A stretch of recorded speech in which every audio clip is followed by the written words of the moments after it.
Clothing देना, food देना is not the role of the parent. The role of the parent is very important. और ये बच्चों को भी पता होना चाहिए और ये पेरेंट को भी पता होना चाहिए. तो दोस्त who are sitting here, thank you so much for coming. चाहती हूँ मैं आर्ट्स लूँगी. तो सोसाइटी में देयर इज अ टैबू. अगर आप मैथमेटिक्स लेंगे तो यू विल बी इंजीनियर, आप बायो लेंगे तो यू विल बी डॉक्टर, आप कॉमर्स लेंगे you will be CA, and if you are taking arts तो पहले तो आपको डिमोरलाइज किया जाएगा by the side of society कि अच्छा आर्ट्स लिया है, परसेंटेज अच्छे नहीं आए होंगे तो आर्ट्स ले लिया. ऐसा नहीं है. और फिर हो जाता है कि अच्छा आर्ट्स लिया है तो बहुत पैशनेट, जैसे बच्ची बैठी है इसने बोला कि मैं आईएएस करूँगी. ऐसा नहीं है बेटा. If you want to become IAS, you can take mathematics also, because mathematics is the life.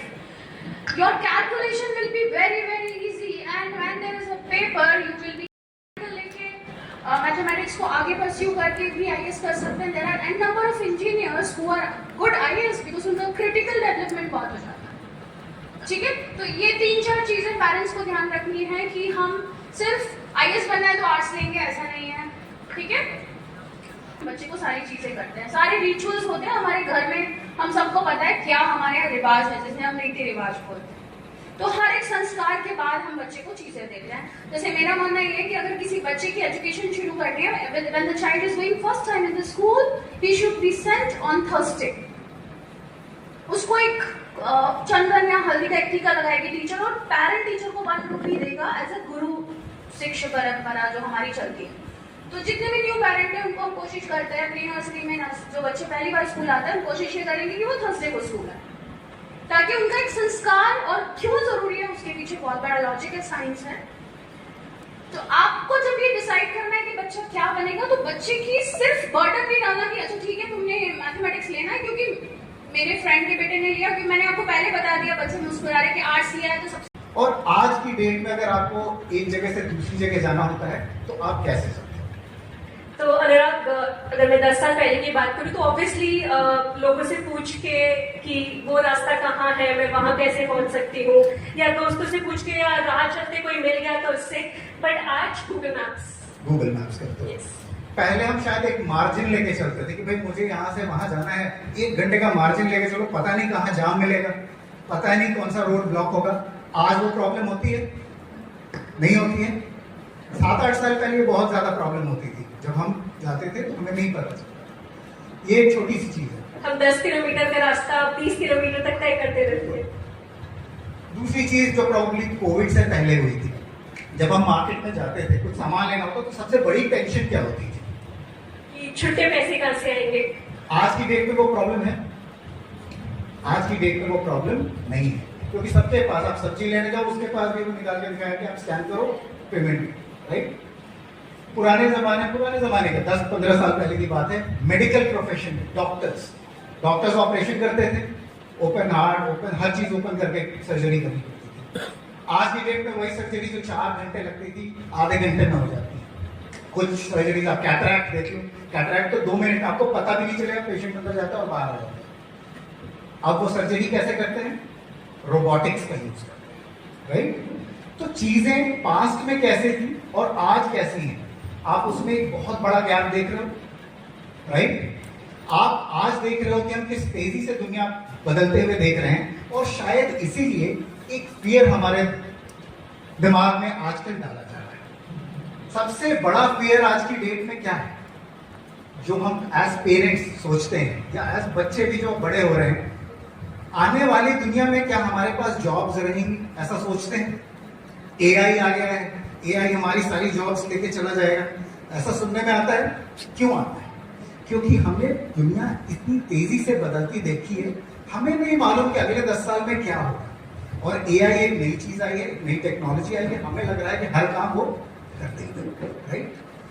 और कुछ हद तक ये बात डेटा बताता है, लेकिन हमें एक्यूरेट नॉलेज नहीं है कि हम इस सिचुएशन को किस तरीके से पढ़ें. इसलिए ये डर हमें सताता है कि 10 साल के बाद क्या नौकरी होगी, क्या करियर चूज करेंगे जिससे हम लोग आगे बढ़ें. तो पास्ट प्रेजेंट की वजह से हमारा जो फ्यूचर है, हम लोग उसके बारे में डिलेमा में रहते हैं, परेशानी में रहते हैं.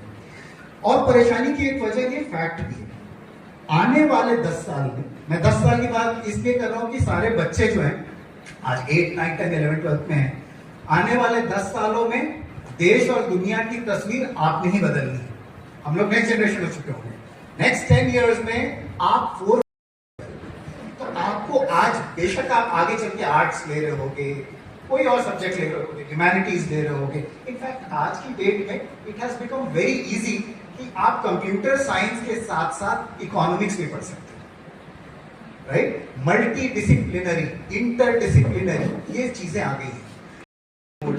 वो भी अब इन चीजों को इंपॉर्टेंस देके नए कोर्सेज आ गए हैं, एआई का कोर्स आ गया है, राइट? मेरे ख्याल से बहुत बच्चे ले भी रहे हैं। मेरे बेटे ने भी हिंदी विद एआई लिया है, ठीक है? हिंदी मैथ्स में वो अच्छा है, हिंदी एआई मिक्स करके वो बनाना चाहे। तो कोई भी स्ट्रीम, कोई भी सब्जेक्ट खराब नहीं है, लेकिन टेक्नोलॉजी का समावेश, assimilation of technology in your education at this point is very important. उससे क्या होगा? जो लोग ये कहते हैं कि आगे चल के नौकरियां खत्म हो जाएंगी, राइट?